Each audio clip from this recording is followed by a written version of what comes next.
Welcome to our first inaugural Shark Tank at CP Evolution. Now let me tell you a couple of the rules and what's going to happen today. The first thing is, thanks to our friends at Sensorium, we have Bloody Marys, so if you had a rough night last night, feel free to run on up and get one. In fact, I think I might need a sip now, so I'm just going to get my first sip out of the way. Oops. Thank you. I'm getting an assist here. Thank you. So I'm just saying, very nice, right? Little sip, gonna have some fun. Ooh, yummy. Ooh, spicy. I just want you guys to know it's a little spicy. All right, I'm gonna put it down here. Gonna have some fun. All right, so here's my rules. Rule number 1, you may pitch a fit as a shark. You may be difficult as a shark. You may be challenging as a participant. No poopy tinkle language. Do you know what I mean by poopy tinkle language? My kids used to call it that. So we're recording. We want people to be able to have this recording for their company to use to pitch their products further. So you will ruin it if you swear. There's an exception to this. Erwin, where are you? You can swear in Dutch because nobody will understand you. You're good. You're good. You can do it. So here's the rest of our rules. Our participants are going to come up. They have 5 minutes to pitch. I will stop them at the end of the 5 minutes. I will also stop them if they're boring. So you have 5 minutes unless you're boring, and then you have no minutes, okay? So please be engaging, please be interesting. Sharks, you will have about 6 or 7 minutes to ask your questions. Your questions are designed for one reason and one reason only, to decide who you're going to invest in. Now, because we're not on TV and you're not Kevin O'Leary, your investment could be something like, we're going to have you out to our offices and we have, the most people in the industry in that area, whatever you want to be. I would encourage our sharks, go early, go fast. The first shark to the tank usually wins. And finally, I'd encourage the audience to boo, hiss, clap, stand up, have a drink, do whatever it would do that a live studio audience would do to make it fun. So if you're here with somebody that's presenting, do not be afraid to be super loud, try to get a wave going, whatever, because you're not on camera. You can even pick your nose. No one will know. Sharks, participants, you cannot. Okay? So if we're clear on the rules, here we go. We're going to introduce our first shark. All right, well, so I'm Janet Schijns. I probably should have said that. CEO of the JS Group. And our first shark is Rick Becker, CEO of I never can do it right. Axis One. Welcome, Rick, to the stage. The audience is a little sleepy. The Bloody Marys have not kicked in. Okay. Our next shark is Adam Nunson from TBI. Adam's conveniently wearing a little lapel pin that says TBI. In case you need to see him later, you should look for that. Heather Murray, odds favorite from Tech Data to be the meanest shark. That's the first bet. Tied with Karen Fields from Microcorp, the other odds-on favorite to be the toughest shark on the panel. We'll see, but I think one of these ladies is going to give somebody a hard time. We have Eric Cole from Ingram Micro. Eric, welcome. Did you guys, did you forget your high heels or what happened? Oh, nice. Okay. All right. I just want to make sure. I thought we talked about it. And then we've got Richard Murray from Toloris. Welcome, Richard, to the stage. Does he or does he not have a Toloris pin on? He does. Well played. And finally, but certainly last but not least, Eric Simpson from ericsimpson.com. Welcome, Eric, to the stage. Eric is also a slight odds-on favorite to be difficult as well. So we'll see. It's all in the stage. All right, so here's what we're going to do. Sharks, are you clear on your role? Yeah. Challenging, yes. Funny, pithy. I can also cut you off. Okay. I think we are. Our first participant, Dante, where are you?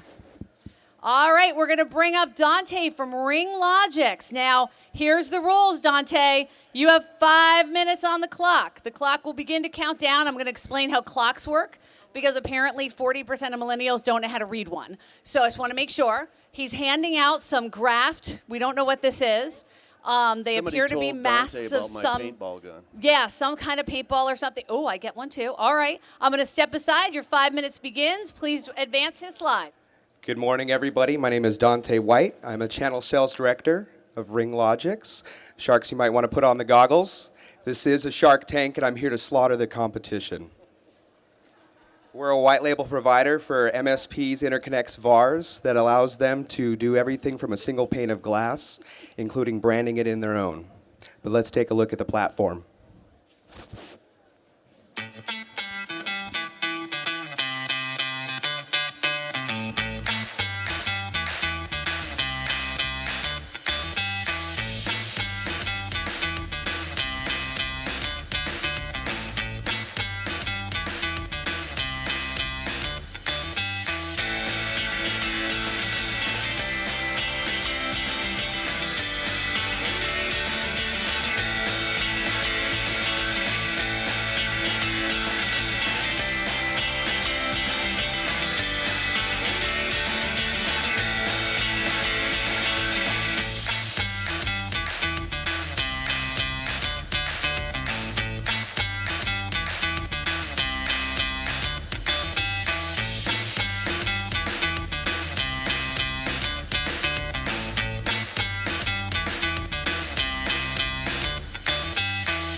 All right, so like I said, we allow every single provider to do their own business the way they want to. They control every aspect of the sale, from quotes to activation to moves, ads, and changes, all from a single pane of glass. It's got automated billing, it's got automated taxing to it, SIP trunks, hosted PBX, etc.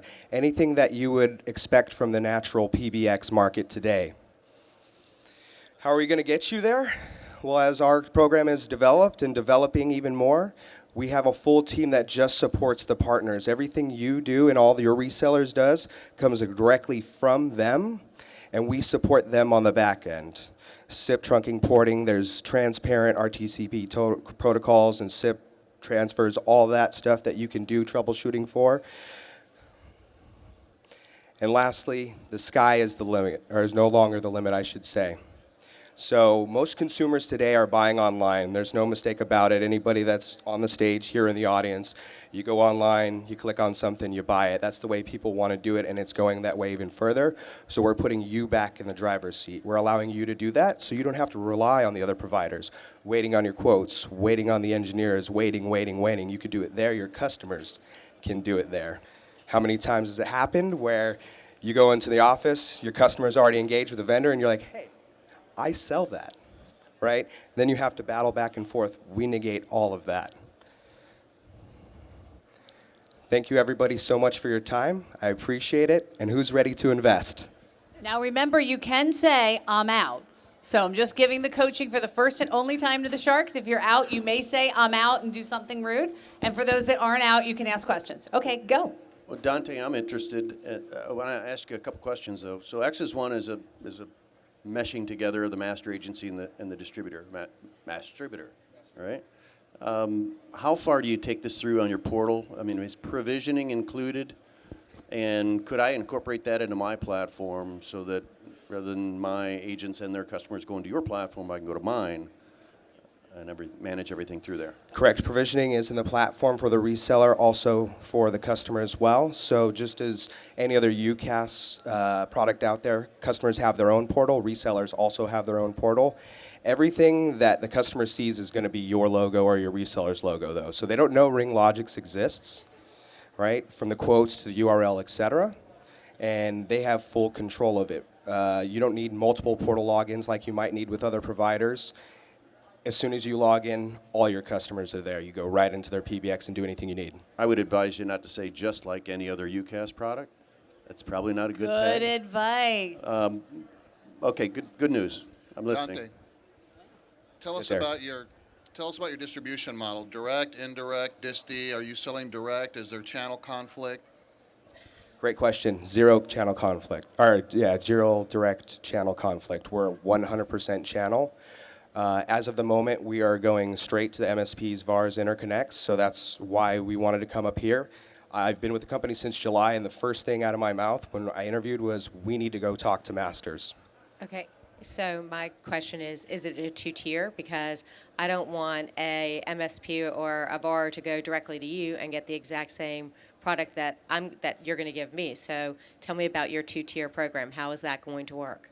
Sure. So we don't have a two-tier program set up at the moment, Ooh, that's bad for me. That's I'm bad out. for me. but We've had we our could first develop one shark together. leave. Yeah, that's a deal breaker for me. If a VAR or a solution provider, MSP, can come direct to you and get the exact same thing I can get them, what benefit is it to me? What benefit do I provide for my partner? Correct, and that's kind of the genesis for being on stage here today is to develop that, right? Maybe we stop doing it directly to the partners themselves and exclusively sell through master and disty channels. Well, That's a big ask.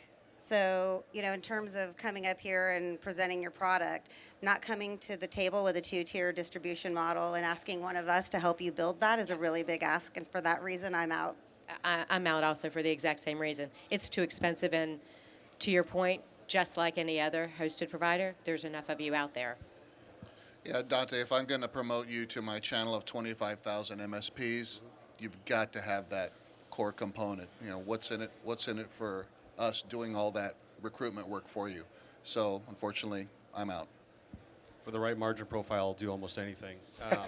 70% plus. You're too easy. And I mean, technically, it could be branded under, Talaris, TBI, Microcorp. How many active channel partners do you have today? I would have to get those numbers back to you because I haven't been privy to that information as of yet, but I can But absolutely you follow lead up on channel that. sales. Yeah, as of July, I just started in. I'm out. Come on, man. I was at your party last night. I'll tell you something. Look, it's a cool video. It looks good. You guys are polished, but you're in a very, very crowded space.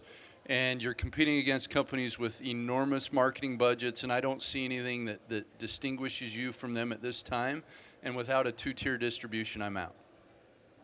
Right. I would add I was that going to say on your advertising and the social media that you've provided even prior to the show here throws out big numbers that attract people. 70%. If there's 70% in this, then I would have thought you'd have been proactive and been able to tell everybody here, including us masters, that there's not only 70% for the MSP, but there's plenty of fat cash in there for us to bother with recruiting, product awareness, and all of that for our agents. So just rethink this maybe and come back later on, and you might be able to change this tide. I'll give you See some how I did advice. that? Yeah. Absolutely. And I will give you some free advice, which honestly, there's someone on stage that could really help you build a two-tier program, and then you could come back to us with a better value prop. I wonder Can you who give me that another is. hint that would their name rhymes with? I don't know. Yeah, the I key know. thing for me, I guess, is this I know is- you mean me, Heather. Thank you. The key thing for me really is how do you differentiate yourself between basically companies that are leading Gartner Magic Quadrants, leading all the waves. It's really difficult for me. It looks like a very clean interface, but it's hard for me to justify that even from a revenue standpoint because that's being met. So I guess the other question I have is what's your end game as a company? Is it to be what do revenue goals look like? What are you trying to get out of the distribution model? What's the future look like for you in 5 years as a lot of these companies start to be consolidated? Sure. So we're in it for the long run. Obviously we've been a company since February, so we are in pre-revenue stage right now. I wouldn't, be surprised to say that our revenue goals are going to be, $5 billion market cap. Why not? The other providers can and are doing that or marching towards that. And I'm sorry, what was the follow-up question? What's the end goal in 5 years? To continue to do Ring Logics, right? To continue to provide this to resellers. Like I said, the marketplace is changing in that way where consumers want to buy in that avenue. I would be surprised if any other, normal vendor would be able to do that because they want to have the control. They want to have their logo on it. They want to build their equity. If they go to the website and anything, they have a buy now option. Partners don't have that. I don't know how much time we have left good. with him, but Yeah, we're good. 30 seconds. If 30 you've got seconds. anything else to say. I would give you my time to help you with some additional questions that I don't think that you've asked, and we don't have time to ask about marketing and other areas of your business. who's gonna control ownership of all that branding? Is that us, or is that you? When we bring you 100, 200, 500 agents, and they all have to be branded differently, who's supporting that back end? Because we don't need to take on the overhead, and you haven't thought about any of the money that goes, out of our pockets to do those kinds of things. So we currently provide that support and will continue to provide that support. All right, good last answer. Thank you. Let's give a round of applause to Dante. Very nicely done as our first up. You may exit the stage and leave me the microphone. I'm taking the Jeremy risk of using the same microphone for all of the speakers. Okay, so that was great. And I'll just point out to everybody watching this, what's amazing is the amount of advice here on this panel. This is millions of dollars of salary, I'm just going to call it, sitting up here on the stage to get the free advice like this. You would, as a shark, that's an amazing thing that you guys just did. So we're not going to, let you get away with it. We're going to bring up our next contestant. I have a little bit of a fun part here because the next contestant shares a Dutch heritage with some of my family. So I'm going to welcome to the stage our friend Erwin from Speak App and give him a microphone. You have 5 minutes. Thank you. Hi everyone, my name is Erwin. I'm the co-founder of Speak App, and I started this company about 8 years ago in the Netherlands, in Amsterdam, where I'm from. And at that time I was still studying at the university, and I had a part-time job in a supermarket.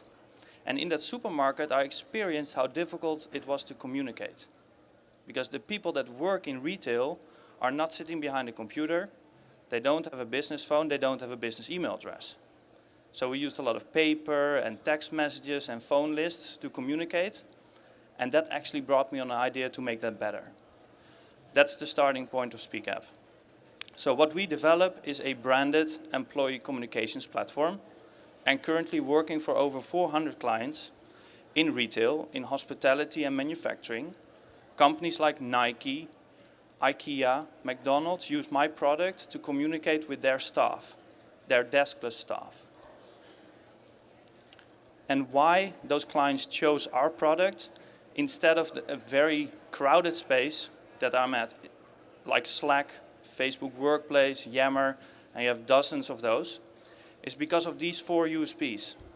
The first thing, it's a branded app that you allow the employees to install on their private phone, that empowers your brand on their phone every day. Number 2, we connect with HR systems and we allocate people in the right location, their store or their team, automatically, and making information relevant.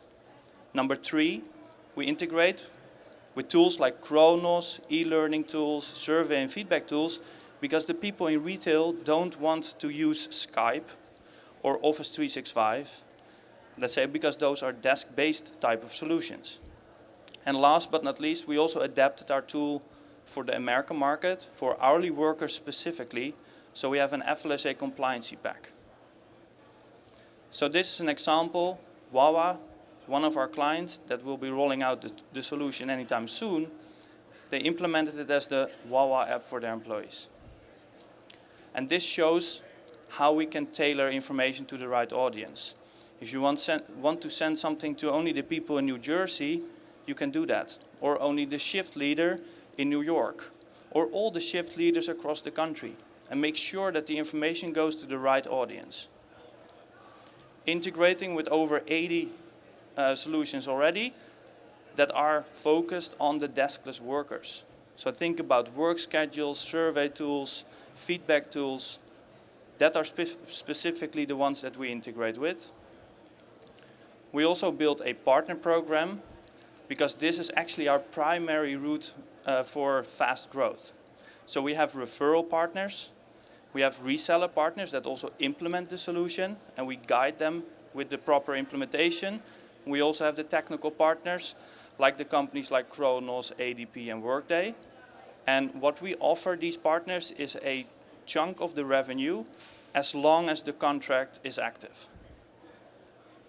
Thank you. I saw a number there. What was your highest revenue? Because the masters are going to be looking at that saying, is that enough of a cut for me to have agents? What was your highest revenue? It goes to up to 50% of the recurring revenue. To 50%. Okay, Sharks, questions? Okay, so this solution's awesome. I know there's going to be heavy competition with some of our UCaaS providers and Microsoft Teams, but it would be fantastic for us to have a software solution. So I'm already in. I have questions though about what are you guys doing with the funding you got last year? Because I saw a huge influx of investment, right? It was 15 million or something like that you received. So what are the plans using that now and into next year? Yeah, so we raised a pretty, let's say, big investment round last year. 2 years before, we were already profitable. And this investment allows us to enter the North American market and facilitate with all the marketing and sales and partner program costs involved. Probably that money will be dried up next year because it goes fast. So our plan is to raise a Series B next year, which is a bigger amount. How do you segregate private data from corporate data? How do you address privacy concerns? Yep. And what is your strategy to stay in front of Yep. privacy issues? That was definitely going to be my question. A very good question. The starting point of SpeakUp is in Europe, and as you know, we have GDPR.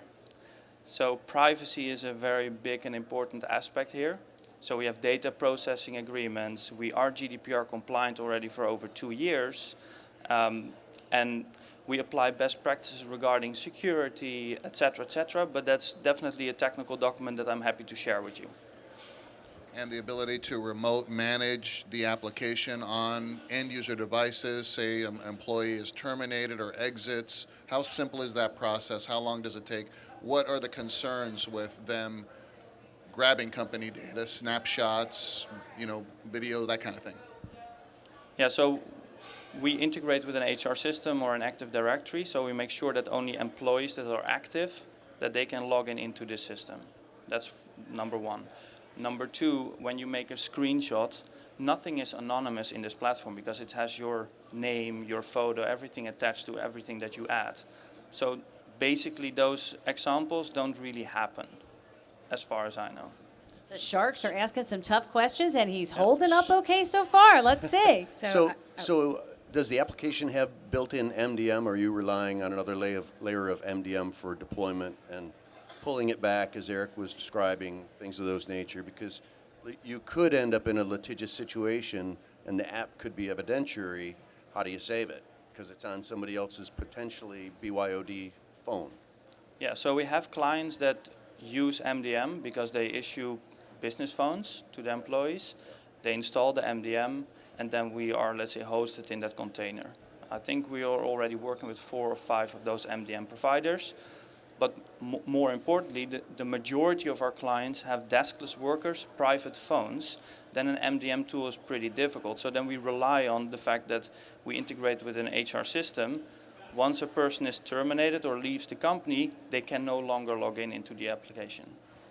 So But you've lost what's on their BYOD phone. You don't have the right to go back and get that unless you've done it through policy. Correct. So the one other thing before I take up too much time is 50% of what? 50% of the recurring revenue. So, Which is what? Is it worth my while to go out and sell 1,000 of these to make some money, or one of my agents to do so?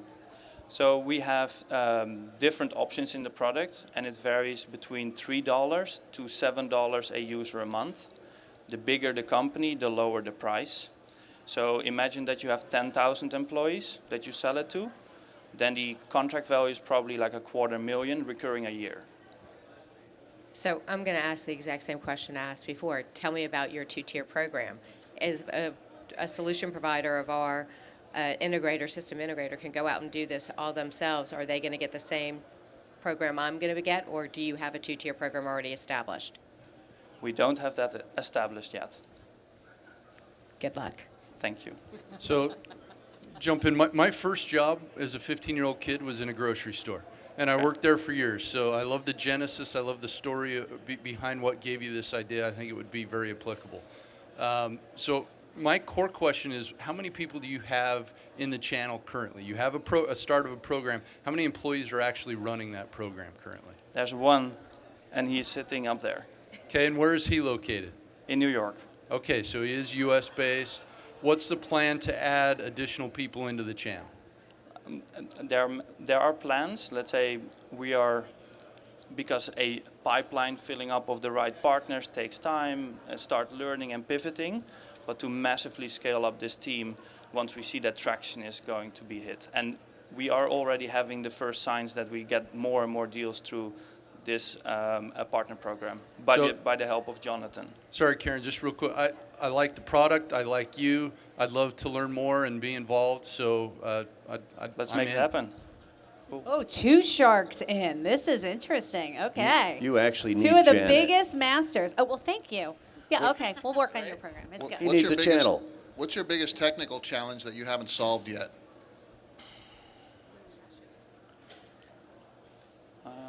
That's a very good question. There are lots of challenges, because a solution is never bug-free, because we build it, let's say, in phases, right? So I understand. What's the biggest one? I would say adding live streaming to the platform and exposing it immediately to 500,000 employees that could immediately, that is definitely a very big challenge that we are currently investigating how to solve that before launching this feature. I'm also interested in continuing the conversation. 3 sharks. This is a personal best. Maybe 4. Quick question. Is it fair to say that the 80 apps on there, the integration component has to do with the properties like AD? So user information can be passed back and forth, and that's the integration? I mean, we probably don't have enough time, but are there other integrations that elaborate beyond user IDs and passwords and things of that nature? So from the 80, I think about half are about user management related. Okay. The other half, we have an integration Groups with and rights and permissions and things. Correct. But we also have an integration with Salesforce, showing to a store manager real-time what their revenue is and how many customers were at their store today. But also survey and feedback tools. Instead of sending an email to a deskless worker, can you fill in this survey once per year? Do that 12 times a year, but shorter. So those integrations we also see on our platform. So if you have a Salesforce integration, then couldn't it be true that you could also have notes and auditing that would come out of each one of these 20 devices seconds. into a database, which would give Yeah. you some of the characteristics that we're asking for from a compliancy perspective? Yeah, that could be. I'm in. Let's continue to talk. Okay. All right, 4 sharks in. Let's give a round of applause to Erwin from Speak App. Amazing, Thank really cool. A fantastic presentation. Thank you so much on behalf of our country people. Respect. My husband will be so happy because he always tells me Dutch people are the smartest people in the world. So there we go. Okay, so that was great. So how many sharks were saying good to Speak App? They wanted to talk. 1, 2, 3, 4. That's amazing. Okay, that is what you want to hear. And by the way, if you're sitting here in the audience and you're a supplier or you're a partner, I think the 2 things we've learned, right? 1, these are some really great experts. They know what they're doing. If you're a supplier, you need a 2-step distribution program. Selfless plug, I can help you. And thank you, Heather and Karen and everybody for the plugs. But more importantly, what I heard was they're really defending their partner's business too. And I don't want that to be glossed over here sitting in the room.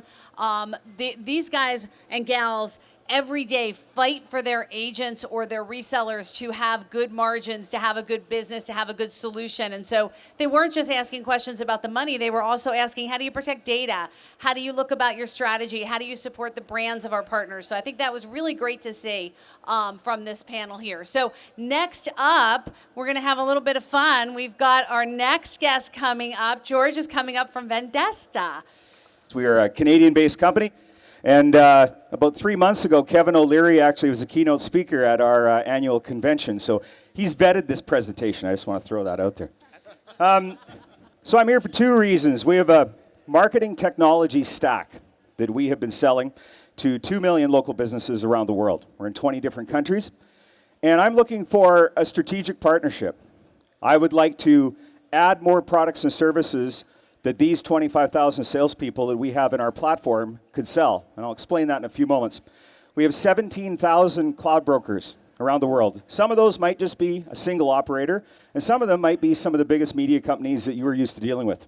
80% of our revenue comes from the United States, and we are actively pursuing partnerships in South Africa and Australia. So I'm looking for an international strategic relationship.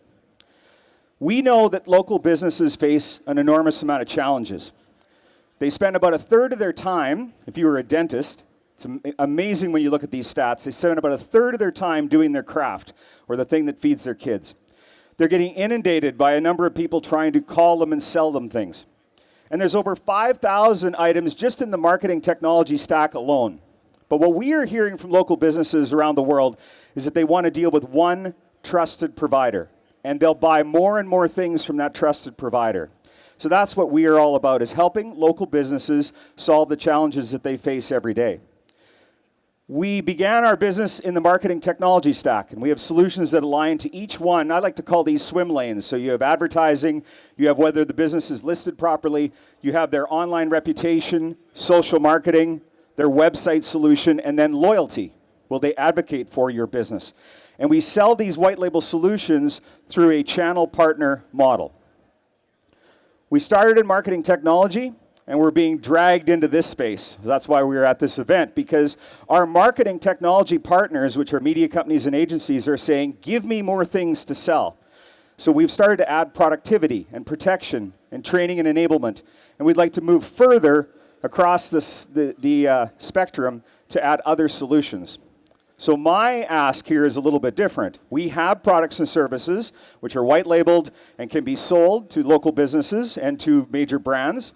But we're also looking to add more products to the stack for our 25,000 salespeople that have a login to our platform to sell. So we have recently contracted a consultant that will help us build out a two-tier model to address your concerns that you brought up earlier. Just yesterday. But I will tell you that we do not sell direct. We only sell through a white labeled manner and through our partners. So we're very familiar with building a solution that works for those partners so that they can have something that differentiates themselves in the market. I'm also prepared to offer a 30% commission as long as the customer continues to pay, so into perpetuity.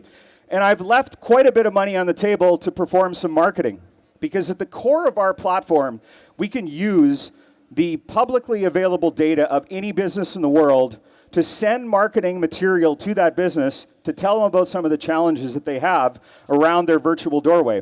And that technology is what separates us from other point solution providers, because we're utilizing that information to drive demand for the sales reps that are dealing with that customer. Not just demand, though. It also gives the salesperson a roadmap as to what problems the business needs to solve.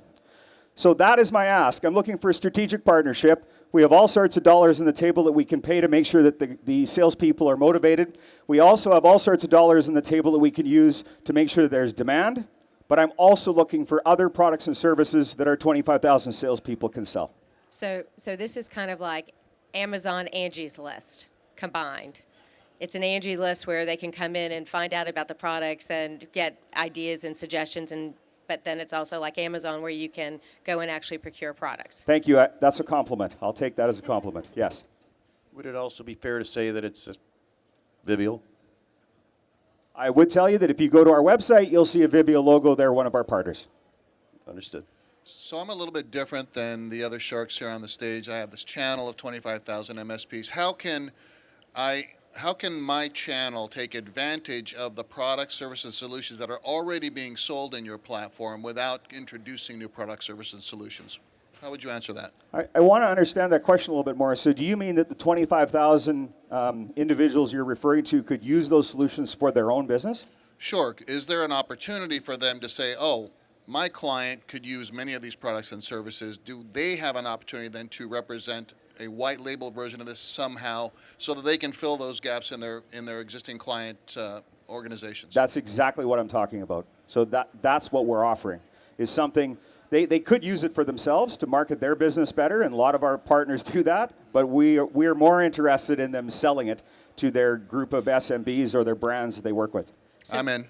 Can the MSP go in and look and see who is seeing their website, their what they're doing, what type of applications, what type of stores are they going to, so that they have some analytics to maybe proactively reach out to them? Correct. There's a number of ways that an agent or a sales rep or one of your sub-agents could find out what the business is interested in. So the one way is they can log into the platform and see it. But the other way is we send them an email whenever they interact with the demand gen that we send out. I like to use the term demand gen, but it's not marketing. It's actually information about the business that is valuable. So we are sending items out to these businesses on a daily basis saying, oh, here's a review that you received. But it's all branded by the organization, and it's kind of that idea of I'm going to give you something for no charge, I'm going to give you some value, and then I'm going to come in and solve the problems that we've identified. So it's tied around analytics. That's interesting. So how do you vet the solutions that you put in your portal? Like, you're looking for more solutions, but how would you vet them? So what we would like to know is that there is a market, because we get phoned all the time for people that want access to that distribution, but they have to prove that they actually have a market and they have something that can be sold. The other item is, if there isn't some marketing against it, like if the marketing story hasn't been developed, then we're not quite interested. We tell lots of people, come back in 6 months when you get this figured out. What does your channel ecosystem look like today, and what's the typical or an ideal channel partner for you? Well, we started in the media business. And if you look at media companies, depending upon what type of media company they are, the traditional products weren't selling the way that they used to, so they started to add digital products. And then digital agencies started to step up to the plate. So those were the two areas that we started our business. Also, we've started to have telecoms that have reached out to us, mostly because they were in the directory business, and they're looking to add to their stack. And we even have banks and financial institutions that are looking at adding MarTech to their stack that they're offering. And I'm going to give him an extra minute because I'm going to say this to everybody here. If you don't think the MarTech agencies are the biggest competitors we've seen in our industry, if you're worried that you're an MSP and it's an agent, or you're a VAR and it's an MSP, it's not. It's the MarTech agents. They are coming into our space fast. So we have to get into their space just as fast to protect our sand. So I'll give you a little extra time. So answers to questions. I'm intrigued, but I think for me, because you still have a long ways to go to be able to enable it within my channel, right? And so I think if we're going to give our time in helping you build that out, I wouldn't want it to be spread out across one of us across here, right? It doesn't have to be exclusive for a long period of time, but if I'm going to help build it, it's got to be worth my time and investment. I think there are a lot of overlays. I don't know if you know anything about Teleris. We started with leads. I think we understand demand gen better than anybody else in this space. We've got presence in Canada, UK, Australia, obviously based here in the US. But so I think there's intriguing overlap. I think we've got a good product portfolio that you could put into yours, that our sellers could maybe use, that you already have. But I would want to not have it be shared with everybody else. Shark competition. I love this. I'm interested as well. And we play in a little bit different field. So I have some interesting partners too that absolutely, one, can use your service, and I have some ideas about how we could get more products and services into your platform as well. So I would love to continue the conversation. I'm also interested in learning more about it. Me George, too. speak to us about But governance. I only want to be the exclusive distributor as well. With 30 seconds left, raise your hands if you want to continue the conversation. Speak to us 1, about 2, governance 3, 4, 5. real quickly. Okay, we got a 100% interest across the Sharks. Go ahead. I promised him 1 extra minute, so go ahead. Governance, how do you make sure that your suppliers or your partners are delivering those services? How do you vet them? How do you ensure that you're maintaining a highly regarded and well referred or ecosystem, right? So they're not doing bad things with the software. It's a very difficult challenge when you have 25,000 salespeople out in the street. To tell you that I don't have salespeople in that group that are over-promising and under-delivering, I can't tell you that because I know it probably happens. But what we do know is that when they offer the solutions the proper way that they've been trained and they set the proper expectations, we see that the retention is very strong, 3 to 4 years on most of the products. We've done a very in-depth study of over 200,000 businesses in the United States, and we can show what led to the retention of those customers. Now, when it comes to other items like GDPR, We are actively pursuing GDPR across our entire stack because we have a customer in Czech Republic and a number of customers in Germany that want to use it. So that work is being done right now. And it's a big focus for the next 12 months to bring that across the finish line. And is there a rating system in there so folks have choice and can identify and look at reviews and things like that? Q1. Real quick, how are these offerings priced? Are they bundled and packaged, or are they generally Last question.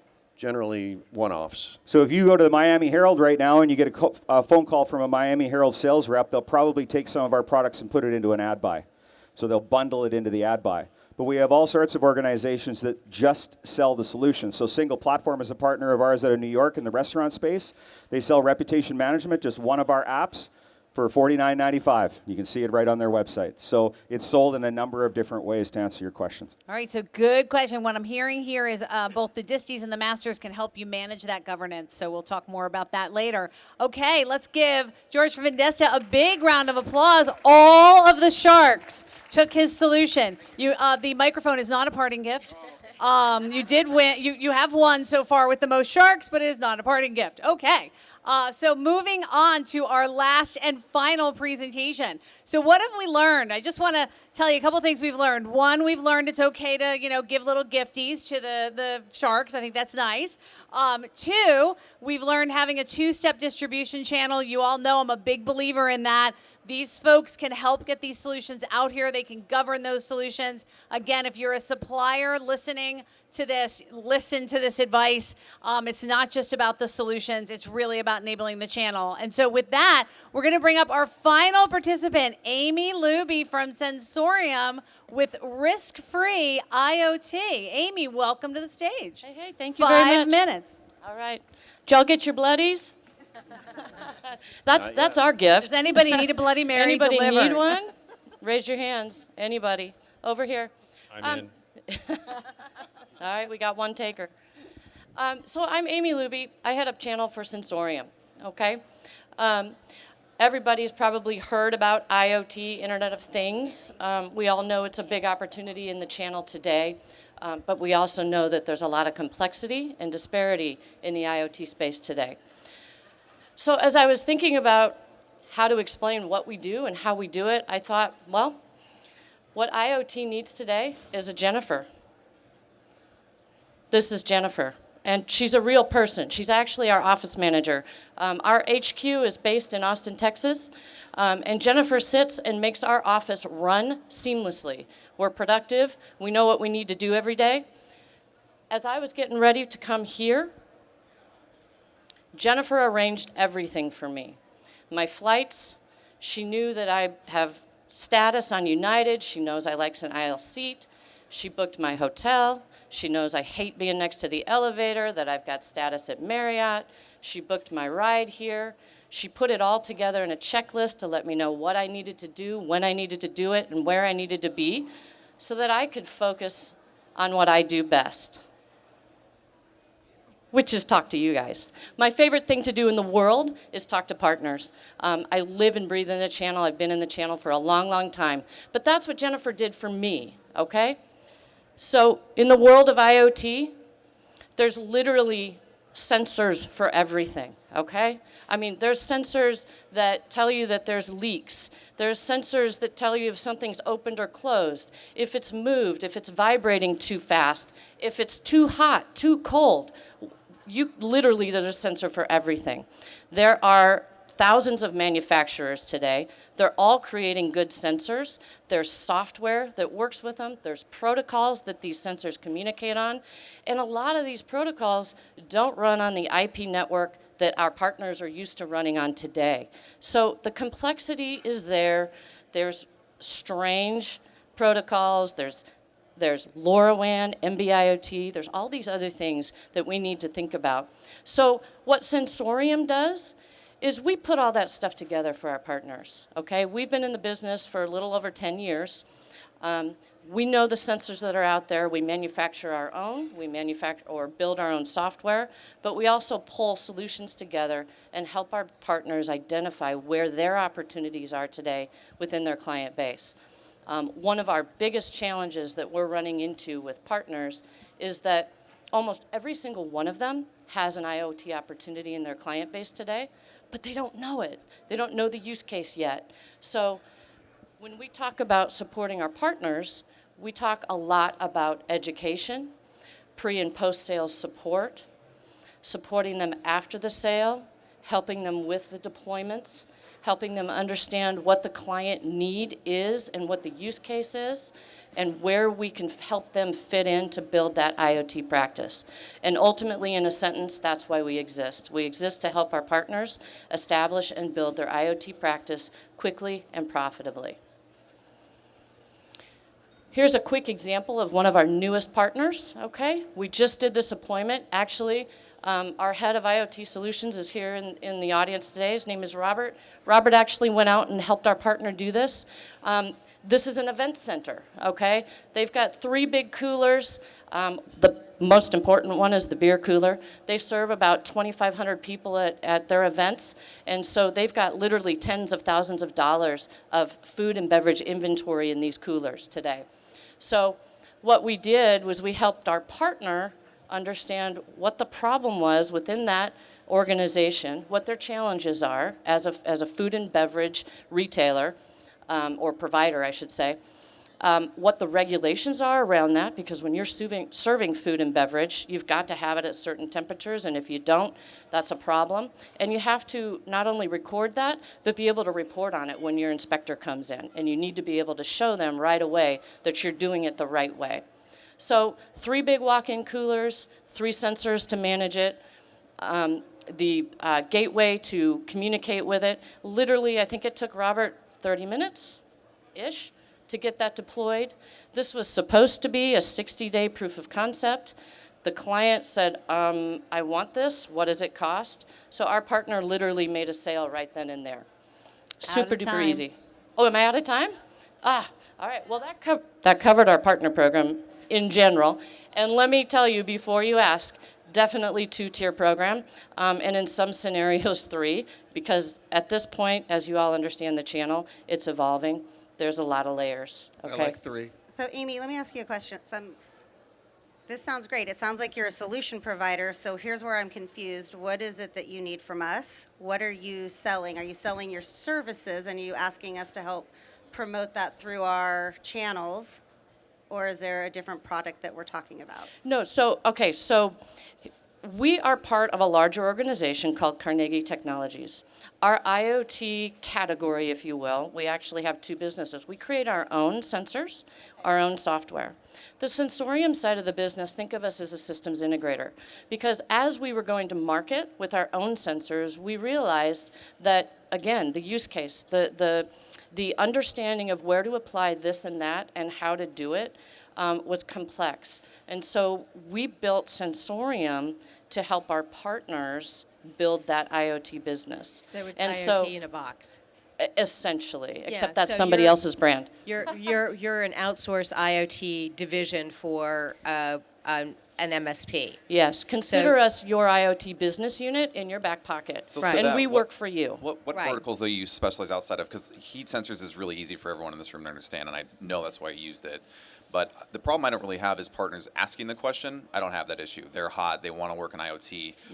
The issue comes, can someone actually provide a solution to that vertical and have creative ideas for that customer when they're starting to say, I might want to do this for my business? How do you guys help in different verticals, and what would be your top vertical outside of food and beverage? So facilities management is a big category, if you will, that crosses a lot of different industries. So that's probably the biggest, at least that we're running into at the moment.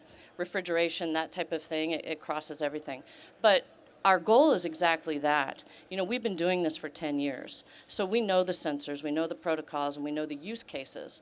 So when partners come to us, they're like, yeah, I get IoT, I understand what it is, I want to sell it, but I don't know what customer A would need. So we help them figure that out. And then generally the motion is we go in with a proof of concept, and we say to our partner, hey, let's just go in and put a small proof of concept in there and show them what it is. And frankly, generally that works. So- They end up with a sale. So you can do the hardware, the software, the interface, everything. Correct. How big is your company? How many employees? So the whole organization, we have about 250 employees. How many are dedicated to the channel? to interact? Well, I head up channel, and I work for Carnegie, so I work across all the brands.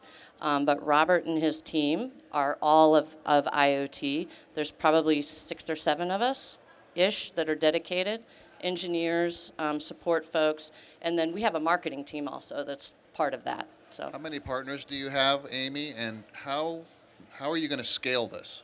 So we are technically a startup, okay? I joined and built the program actually after our company engaged Janet and her team. So our company engaged Janet and her team, established a partner program, and then I came in to work full-time to actually build it out. So we just have a handful of partners today. What we're focusing on until the end of this year for sure is agents and MSPs. That's where our focus has been, and we'll expand that as we start to grow. So, Amy, I've got extensive experience in IoT. I've spoke here on it before. I come from the Motor City. Autonomous vehicles are probably the most popular IoT device in the world. Smart cities, smart buildings, agriculture, oil, gas, healthcare.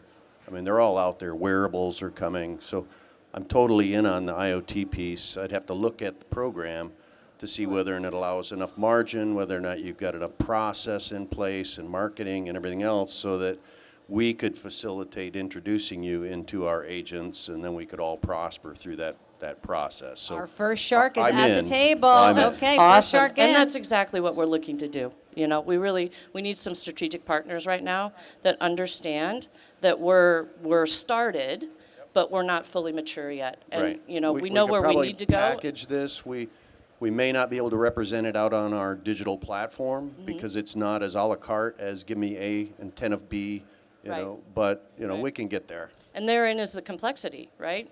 That's what we're hoping to solve.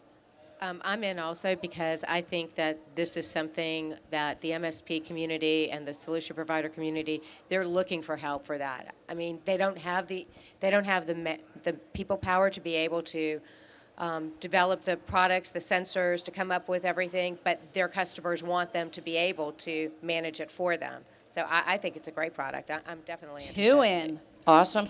So I'm with Ingram Micro. We just held our first IoT summit in Irvine, California last week. I'd be interested in making a connection with our leader for that business, but my ask of you would be to review Ingram Micro IoT and the marketplace we've built to see how we can align and, you know, what solutions can we build together. Perfect. Awesome. Absolutely. 3 in. 3 big. 4. 10 seconds or less. Nah, maybe. I'm not in or out. I have too many questions to ask and answer here. And I've got an IoT team that would ask those and answer. So my challenge to you would be to come to them with what makes you different, what's unique, and why would a customer choose you over AT&T and Sprint? Perfect. That's fair.